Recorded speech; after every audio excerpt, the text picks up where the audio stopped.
Thank you for coming. After everything you've already done for Ravenrock, I hate to ask for more, but I can't risk Councillor Morvayn being killed. The Ulen family of House Hlaalu, a rival great house, has placed a death mark on the Councillor's head. It's a private matter. Let's just say they seek revenge for the execution of one of their own, ordered by Councillor Morvayn himself. The problem is I don't have any solid proof that anyone from House Hlaalu is hidden among us. Only my suspicions. It may be justified, but it certainly isn't appreciated. Councillor Morvayn simply feels that I'm being paranoid. I'm afraid that one day I'll awaken and discover him dead. And I don't want it to come to that.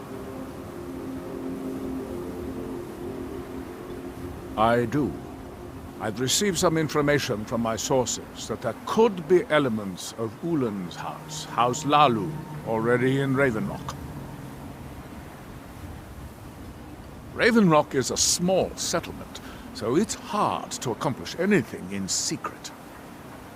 If any of them is from House Hlaalu, I wouldn't be able to make a move without them knowing.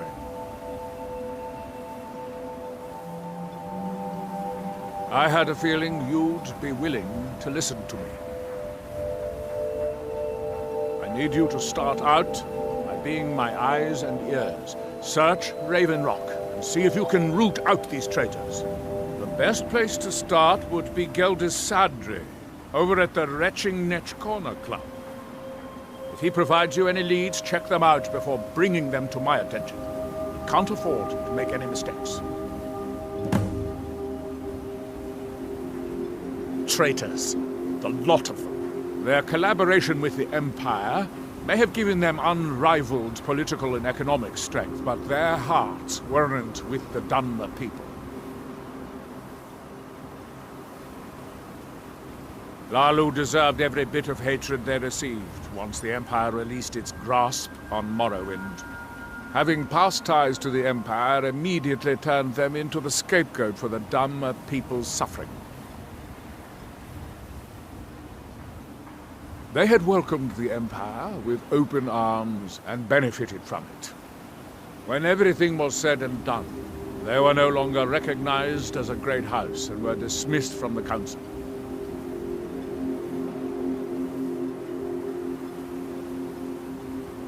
During the Oblivion Crisis, gates to the Plane of Oblivion opened all over Morrowind. The Empire pulled most of its forces out of Morrowind to deal with the gates in their own homeland, leaving us virtually defenseless. We had no standing army at the time, just uncoordinated pockets of resistance. House Redoran took charge and was slowly able to build an army. It took years, but it became a force to be reckoned with. When the Argonians invaded years later, House Redoran's army was able to prevent them from sweeping across all of Morrowind.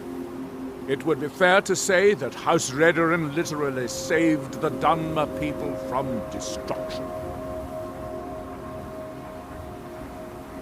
I maintain a few contacts in other Dunmer settlements across Tamriel. Most hail from House Redoran, but there are a few from other houses. Most of my contacts live leagues away from Solstheim. Sending the occasional message back and forth is all we can manage, and sometimes takes months or more to arrive. However, any information we can glean in times like this, I consider vital to House Redoran's survival. You might think it's all perfume and roses now that the mine's open, but all I see is a new security problem on our hands. Making sure those shipments of ebony make it safely from the mine to the shipping docks is my new order of the day. And with Solstheim crawling with reavers and Azora knows what else, I can't risk any attacks on Ravenrock. Don't worry, you can trust Geldis. He's been with us for a long time.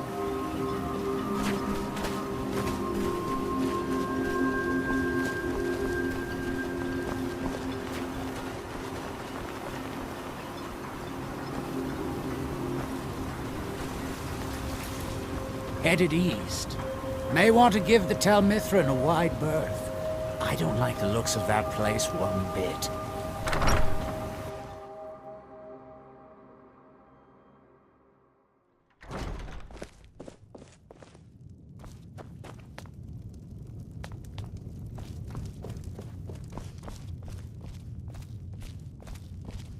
Welcome to the Retching Netch Corner Club, home of the finest Sioux jammer that will ever grace your lips. The mine's open, people are buying drinks, and I'm making money again, just like old times. There's actually a funny story behind the name, friend.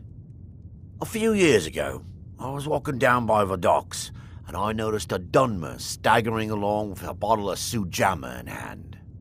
He was one of my patrons and liked to drink heavily, so I wasn't exactly surprised.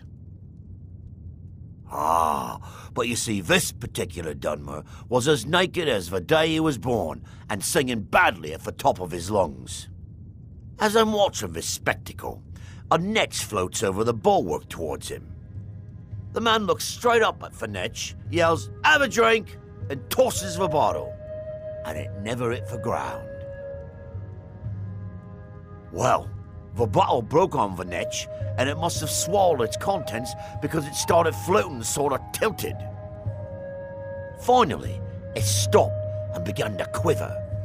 A few moments later, the foulest liquid to ever assail your nostrils spewed from its maw. I've seen plenty of drunks in me day, and I'll tell you right now, that netch was sick. True story, friend. True story. How do you think? It's a blessing. I've got regular paying customers again. Thirsty workers at the end of the day, and more coin than I can count. Well, Adril's got himself a spy, does he? Well, Zura knows he needs all the help he can get. He's been chasing the Ulens for years now. No, I just think he's going about this the wrong way. Actually, I do. If you want to catch those slippery slaughterfish, you need to let them come to you. There's an Ulen ancestral tomb near the temple. Someone's been leaving ash yam offerings on the altar inside. If you were to wait inside for whomever that is, I'm betting they'll have some of the answers you're looking for. What makes you think I have it? Anytime Adril and the Redarin Guard made a move, the Ulens must have been one step ahead and didn't show up. You can thank me if it works. Until then, I'd head to the tomb and wait until your visitor shows up.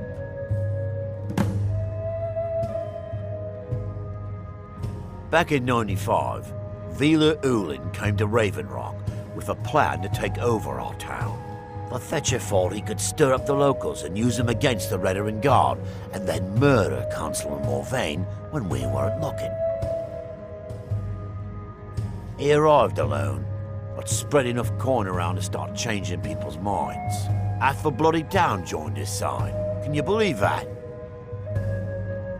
He underestimated the Redarin Guard. They were organised and brought a swift end to the coup. Vila tried to run, but he was caught by Captain Veleth himself. Vila Ulen was executed a short time later, and his remains placed in the Ulen ancestral tomb. When the Dunmer is laid to rest, the body is burned and returned to the ashen soil. Since the ash yam is born of the very same soil, it represents rebirth and renewal, the fact that life ends and begins anew.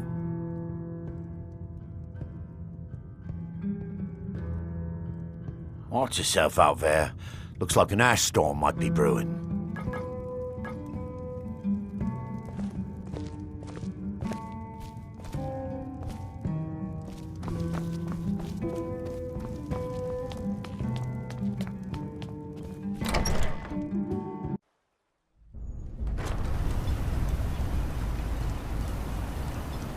I can't believe Raven Rock Mine is open again. Finally, something worth defending.